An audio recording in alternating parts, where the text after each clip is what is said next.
नमस्कार, मैं काजल सिंह। आप देख रहे हो एमबी मीडिया नेटवर्क और आज हम मौजूद है मीरा भाईंदर डिस्ट्रिक्ट कोर्ट पे, जहां कोर्ट बनकर तैयार है, लेकिन अभी भी कुछ काम अधूरे हैं जिसे पूरा करना बाकी है। इसी को मद्देनजर रखते हुए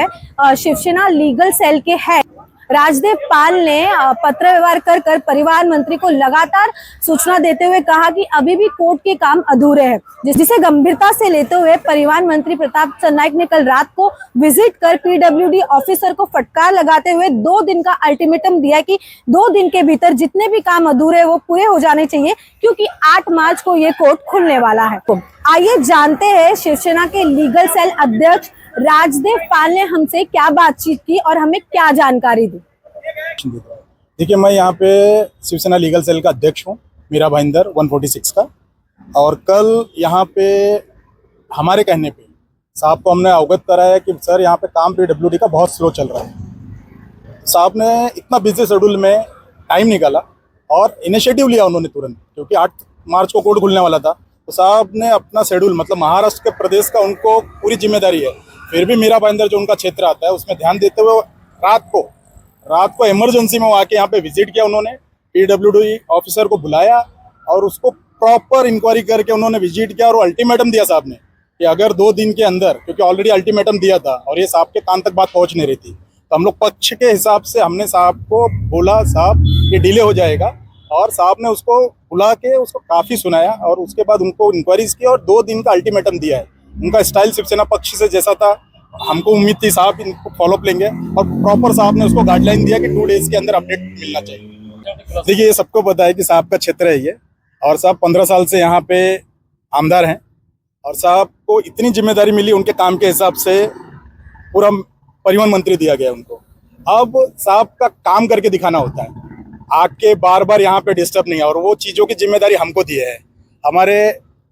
विभाग प्रमुख जो हैं सचिन मांजरेकर साहब, उनको उत्तरदायी दिया गया है। उनके हिसाब से उन्होंने मुझे चयन किया और प्रॉपर बोला कि मीरा भाईंदर में कोर्ट लाने का, फॉलोअप करने का, पीडब्ल्यूडी का फॉलोअप करने का। यहाँ पे बीच में एफआईआर हो गया था, ठीक है, चोरी हो गई थी चीज़ें, तो यहाँ पे साहब ने यहाँ पे गार्ड बिठाए और प्रॉपर कि भाई अब चीज़ें डिले नहीं होना चाहिए, क्योंकि हमारे चीफ जस्टिस, ठीक है, जस्टिस ओक साहब आ रहे हैं और वो मीरा भाईंदर के लिए बहुत प्राउड मोमेंट है 8 मार्च के दिन। तो ये तो सबको पता है मीरा भाईंदर को क्षेत्र किसका है, काम कौन कर सकता है और किसके विचारधारा, किसके प्रयास के हिसाब से यहाँ पे कोर्ट आया है। अब अदर पार्टी आके यहाँ पे क्रेडिट लेगी और अपना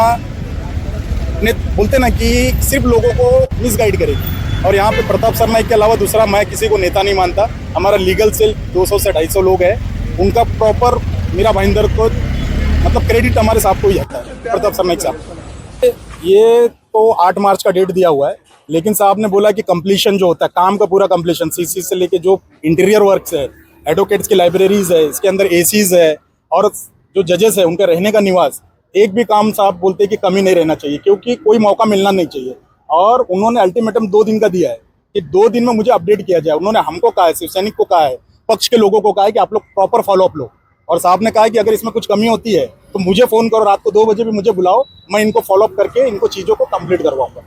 देखिए, मैं किसी का नाम नहीं लूँगा कि कौन क्या राजनीति कर रहा है, मुझे इतना सिर्फ कहना है कि शिव सैनिक है और साहब हमारे लोगों के लिए, हमारे एडवोकेट्स ब्रदर के लिए, यहाँ के लोकल लोगों के लिए, जो कि उनके विधानसभा क्षेत्र में 146 आता है, उनके बिना ये पब्लिक को पता है, सभी को पता है कि असंभव था। और उन्होंने हमको इस चैनल के माध्यम से, आप लोगों के माध्यम से साहब का बहुत आभार करना चाहते हैं, और हमेशा कोर्ट के लिए जो चीज़ें जरूरी है उन्होंने उपलब्ध कराई है। तो हमने साहब को बोला और साहब ने इनिशिएटिव लिया है। साहब प्रॉपर फॉलोअप में थे, पीडब्ल्यूडी ऑफिसर को उन्होंने प्रॉपर हमको नंबर दिया था, हमारे सेल को दिया था, यहाँ पे लोकल जो एसोसिएशंस है उनको साहब ने पीडब्ल्यूडी ऑफिसर्स का नंबर दिया था, और उन्होंने हमारी वजह से ही साहब यहाँ पे आए और साहब ने प्रॉपर फॉलोअप लिया। और 2 दिन का अल्टीमेटम में मुझे पता है कि सर का जो फॉलोअप है और उनका डायरेक्शंस के आगे काम कंप्लीट होना, उसमें 2 राय नहीं है कोई। देखिए, राजनीति जहाँ होगा ये सब चीज़ें हो गई, लेकिन हमको ये चॉइस हमारे हाथ में है कि हमारे लिए काम किसने किया है। वकील कभी बटेंगे नहीं, मेरा ये मानना है, वकील बटेंगे नहीं, लेकिन क्रेडिट लेने के चक्कर में कुछ लोग ऐसे कर रहे हैं, तो हमें उस चक्कर में नहीं जाना है। हमको हमारे सर ने, कोई भी वकील है, चाहे हमारे गट वाले आए, चाहे उधर के आए, कोई भी पक्ष वाले जाए, सर के लिए हमेशा वो वकील ही हैं। सर ने उनकी समस्या भी सुनी है, अगर वो लोग सर को बुलाते हैं तो सर वहाँ पे भी जाते हैं। तो ये welfare of advocates, welfare of Mira Bhayandar peoples के लिए बहुत जरूरी है, इसके अंदर राजनीति नहीं होनी चाहिए। जी बिल्कुल जो यहाँ के लोग हैं वो लोग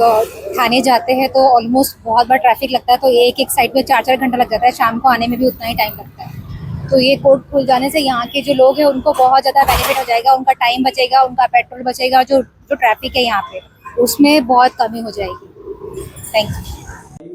पिछले कई सालों से, करीबन 14 से 15 सालों से इस परिसर का लोक प्रतिनिधि होने के नाते मैं इस न्यायालय की इमारत के लिए पीछे लगा था और आज न्यायालय के इमारत का काम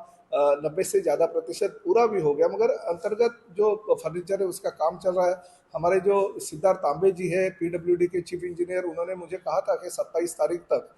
ये पूरा काम कंप्लीट हो जाएगा, मगर आज 26 तारीख है। आज मैं यहाँ पे आया तो ऐसा दिखा कि काम जल्दी से जल्दी उन्होंने जो टाइम दिया था उसमें पूरा नहीं हो पाया, मगर फिर भी सर्वोच्च न्यायालय के न्यायमूर्ति आदरणीय अभय ओक साहब ने 8 मार्च का तारीख तय किया है और सुबह 11:30 बजे वो खुद आने वाले हमारे ठाणे जिला के पालक मंत्री आदरणीय एकनाथ शिंदे साहब भी उपस्थित रहने वाले हैं और साथ ही में इस परिसर का विधायक होने वाले के नाते मैं उपस्थित रहने वाला हूँ। बाकी के लोक प्रतिनिधि रहने वाले हैं। मंगलवार को जिस दिन कैबिनेट की बैठक हुई उस दिन भी मैंने आदरणीय मुख्यमंत्री महोदय और श्री अजीत दादा पवार जी को भी कहा कि इस न्यायालय की इमारत का उद्घाटन आप भी जरूर पधारिए। उनको तो आमंत्रित किया है, मगर इसके साथ साथ आज मैं उद्घाटन के लिए ये इमारत तैयार है कि नहीं ये देखने जब भी आया तभी मुझे धक्का बैठा कि अभी तक बहुत कुछ काम बाकी है। सर्वोच्च न्यायालय के न्यायमूर्ति अगर आ रहे हैं उद्घाटन करने के लिए, हमारे डिपार्टमेंट के अधिकारियों का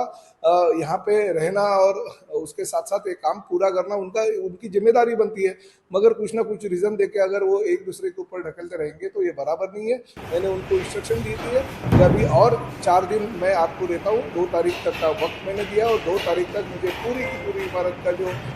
अंतर्गत फर्नीचर का काम है, इंटीरियर का काम है, वो पूरा आप करके दे दीजिए, ताकि अगर सर्वोच्च न्यायालय या उच्च न्यायालय की कोई भी कमेटी यहाँ पे आएगी और देखेगी कि इमारत पूरी है या नहीं, इंटीरियर पूरा है या नहीं, कोर्ट रूम बराबर है कि नहीं, वकील का रूम बराबर है कि नहीं, जो जेल होता है वो बराबर है कि नहीं, ये सभी चीजें देखते हुए वो हमें निश्चित कर देंगे कि ये कार्यक्रम होगा कि नहीं। मगर इतना मैं पूरी इमारत में जाने के लिए इस परिसर का विधायक और राज्य का मंत्री होने के नाते हमारे सभी अधिकारियों को काम पे लगा के मैं 2 तारीख तक ये काम कंप्लीट करके लूंगा और 8 तारीख को सर्वोच्च न्यायालय के न्यायमूर्ति आदरणीय अभय ओक के हाथों से इस इमारत का भूमि उद्घाटन जरूर निश्चित होगा। ये तो आने वाला समय ही बताएगा कि 8 मार्च को ये कोर्ट के अधूरे काम पूरे हो जाएंगे या ऐसे ये कोर्ट का उद्घाटन हो जाएगा। इसी तरह की खबरों के लिए बने रहे MBM मीडिया नेटवर्क पर। अजय यादव के साथ मैं काजल सिंह।